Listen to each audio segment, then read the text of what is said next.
Every day over 150,000 people die. That's over 6,000 people every hour, over 100 people every minute, and about 2 people every single second. That means since you started watching this video, about 20 people have already died, and some of these people got hit by cars, others fell off a cliff, others may have had a heart attack, and others may have simply passed away from natural causes. Death is one of those things that every single living thing on earth has in common, and death does not discriminate against your skin color or your political beliefs or where you were born or how much money you have. No one can escape the incurable disease that we all are blessed with from birth, called life. And it's interesting because even though we all logically know this, very few of us have really internalized this. How many of you have really sat down with your eyes closed in an empty room and truly imagined what your funeral would look like who would even be at your funeral, who would be there out of pure obligation and politeness, and who would be there because they actually wanted to be there? What would people say about you? What would they remember? And it's weird because you think, because we all have this terminal disease called life, that we all would be more sympathetic and loving with one another. I mean, this life disease really is the one thing that all human beings have in common, because in 120 years from now, every single human being on earth will be dead and a brand new set of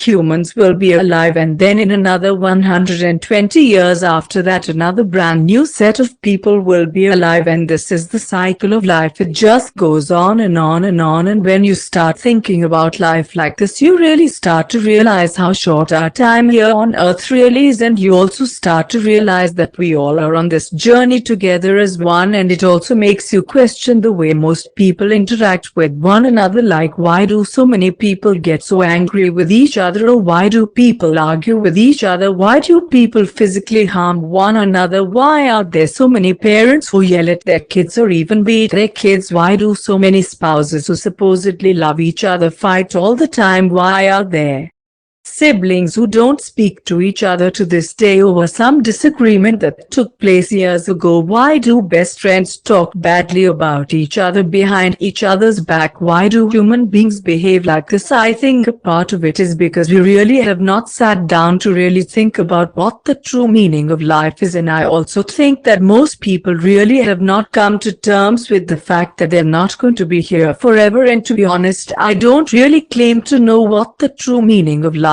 is. Okay, I think it's something that our human brain can't fully logically understand. It would kind of be like trying to explain consciousness to a dog or a cat or something. They just can't understand it. However, what I will say is there are some things that I think everyone should know, and I think the first step to actually understanding a topic like the meaning of life is to first align ourselves with the 4 truths of the universe. And the first truth is the truth of cause and effect, which means that every single thing you do or say has some kind of effect on the world around you and yourself. For example, let's say a number of years ago you lost your temper and you got really mad at a loved one in your life. This could be a family member or a friend or even the random person on the street. That one single incident where you lost it will have a lingering effect on that person to this day. Now, with that being said, it doesn't have to be some huge effect. It could be a very mild and small effect, and it could be buried deep within their subconscious that isn't necessarily visible on the exterior. But make no mistake, the effect is there and it will always be there, and there is nothing that you can do to undo that. And the reason why most people hate hearing this is because it instantly makes them accountable for every single thing that they have ever done, and being held accountable is something that most human beings hate. Now, to be clear, I am not saying that we should all dwell in the past and feel sorry for ourselves, but what it does mean is that going forward you should be very conscious of the things that you say and the things that you do within this world. And if you feel like you behaved in a way or you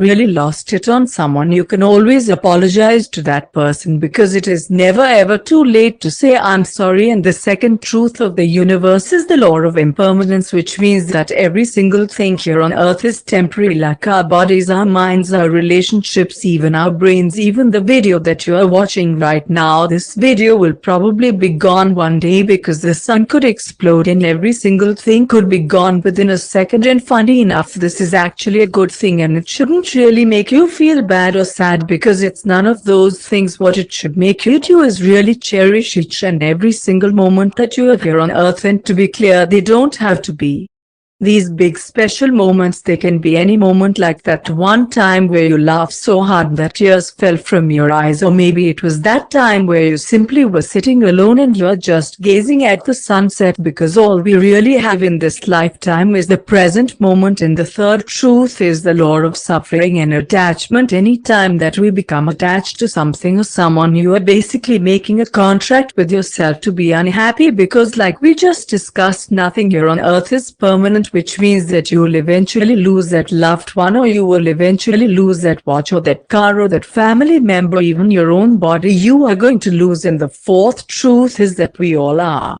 going to die one day, and the death truth is typically the toughest one for most people to accept, because it often makes people really sad. But death does not have to be this horribly bad thing or even a sad thing, because without death, the moments with our friends or our family would not really be that special or deep. Without death, everything would eventually become dull and meek and grey, and there would be no incentive to really love and cherish the moments that we have with one another. There would be no incentive to really laugh deeply or love deeply, or even to be present. And these are the things that truly make life rich and worth living. And on top of that, death is one of those things that truly does connect all of us, because it makes you realize that you and the 7 other billion people here on earth really are all on the same team, because this is our time to collectively live life to the fullest as one. So the next time that you feel the need to yell at that loved one, or to yell at that person who cut you off in traffic, or to get revenge on that person who wronged you in the past, just remember that you're choosing to actively hurt your very own teammates. Make every moment count, love deeply, laugh deeply, and be present at the moment, because at the end of the day, all we really have in life is the present moment. So don't let it go to waste. If you want to learn more about self-help, then go ahead and click the video on the screen right now. I promise that you